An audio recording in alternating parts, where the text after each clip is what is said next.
Hello అండి, అందరూ నమస్కారం. నా పేరు పవన్ కుమార్. ఈరోజు నేను మాట్లాడబోయేది చాలా బాధతో మాట్లాడుతున్నా. అసలు ఏమైపోతుంది సభ్య సమాజం, అసలు ఏం జరుగుతుంది సభ్య సమాజంలో? నిజంగా చాలా బాధ అనిపిస్తుందండి. కొన్ని రోజులుగా మగవారి పైన జరుగుతున్న దాడులను చూస్తుంటే అరే ఇదే మనం కోరుకున్నది, ఇది కాదు కదా మనం కోరుకున్నట్టుగా బాధ అనిపిస్తుంది. ఈ రోజుల్లో అమ్మాయిలకి ఐడి కార్డు ఉంటుందో లేదో కానీ ఇన్స్టా ఐడి మాత్రం పక్క ఉంటుంది.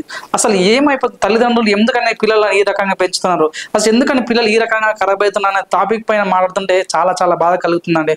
అసలు ఈ నిన్న జరిగినటువంటి జీడి మెట్ల ఇష్యూ గురించి మాట్లాడుతుంటే అసలు తను ఆడిదా లేకుంటే గాడిదా అని అర్థం కావట్లేని పరిస్థితి కలిగింది. నిజంగా ఇంత అంటే అది ప్రేమనాలా లేకుంటే దోమనాలా కామమనాలా కానీ అర్థం కావట్లేదు.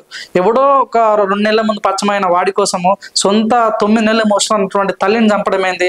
ఒక్కసారి చంపిన తర్వాత కూడా ఇంకా చనిపోలేని నిర్ధారణకు వచ్చి మళ్ళీ ఫోన్ చేసి చంపడం అనేది ఎంతవరకు కరెక్ట్?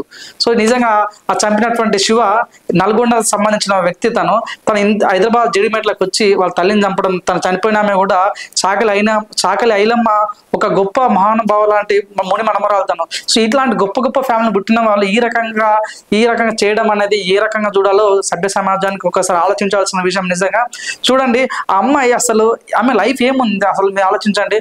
ఇప్పుడు తిప్పిపోతే 16 సంవత్సరాలు, ఇప్పుడు 3 సంవత్సరాల దాకా జైల్లో ఉంటుంది, తర్వాత మేజర్ అవుతుంది. తర్వాత ఏమైంది? ఆ శివాని అంటే మళ్ళీ పెళ్లి చేసుకుంటాడా? పెళ్లి చేసుకోడు.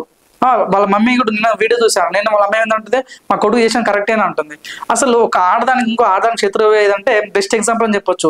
సొంత కొడుకు చంపింది క్రిమినల్ అయినప్పటికీ కూడా సొంత కొడుకుకి సమర్థించుకుంటుందంటే ఎక్కడ సమాజం ఏం జరుగుతుంది సెట్టాలి? నిజంగా నిన్న అమ్మాయి కూతురు కూడా నిన్న స్టేషన్కి వెళ్ళిన తర్వాత ఏమంటుంది, మా మమ్మీ నన్ను ప్రేమకు చూసుకోలేదు, నేను 13 సంవత్సరాలు ఉన్నప్పుడే నేను కేర్ హోమ్కి వెళ్ళినా, నేను అప్పుడే పోలీస్ స్టేషన్ కంప్లైంట్ ఇచ్చిన, మా మమ్మీ నన్ను సరిగ్గా చూసుకోలేదంట, నేను 9 నెలలు కడుపులో మోసినంట. తల్లిని ఈరోజు సుత్తో చంపడం అనేది ఎంత సభ్య సమాజంలో అసలు నిజంగా ఒక అమ్మాయిల మీద ఉన్న రెస్పెక్ట్ పోతుంది.